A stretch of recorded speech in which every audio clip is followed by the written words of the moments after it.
Kwalsjetolie kun je gebruiken voor salades, door kun je erin bakken, door kun je er sausjes bij maaien. Maar er is altijd steeds één uitzondering. Dan mag je er net bij frituren. Het is multifunctioneel, maar toch gebruiken de meeste Nederlanders het net. Producten van kwalsjetolie. En dat is kande, vinden Jaap en Seert Wilman van Ingwirm. Op een stuk loon van Minema bij Ljussens verbouwen zij nog altijd kwalsjiet. Vroeger toen ik jong was en na de oorlog en in de oorlog, iedere boer had een stuk kwalsjiet. Dus vroeger kwamen die een heel product voor. Nou, het is hele fijne olie en het is heel breed inzetbaar. Je kan het net bedenken bij je olieverbruiken, maar als kwalsjetolie net geschikt is. Ja, je kan erin bakken, je kan erin brieren, maar je kan er koud broeken. De warme dij van Juster, met mooi wat wien, is ideaal voor het rispjen. De Lietse bunder bij Ljussens is er samar aan.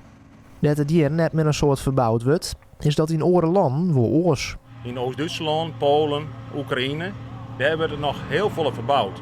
Het bracht hier eigenlijk net genau op. Het gaat hier om jerappels. Daar gaat het hier om poortjerappels. Maar ja, nu is natuurlijk de oorlog in Oekraïne. Komt er toch wel weer een gebrek aan kwalsjiet, zeg maar. Kwalsjiet is echt wat duurder worden. Dus ja, misschien begint men nou weer iets meer. Nu krijgt men een beetje in de gaten de laatste jaren. Als je een liter olijfolie, er zit 1000 kilometer vracht op. Dus dat begint nog wel te tellen. Terwijl kwalsjetolie, dat hier verbouwd wordt, komt hier bij. Voor Heid en zo'n Wilman draait het net om grootschalige productie. Het is vooral een mooie, meer skippelijke hobby. Maar leefde voor haar een product. We hebben zelf een pers en wij persen er olie uit en dat doen we al meer dan 10 jaar hier. Dus wij hebben de laatste jaren, als het nodig was, dan bouwen we weer een stukje.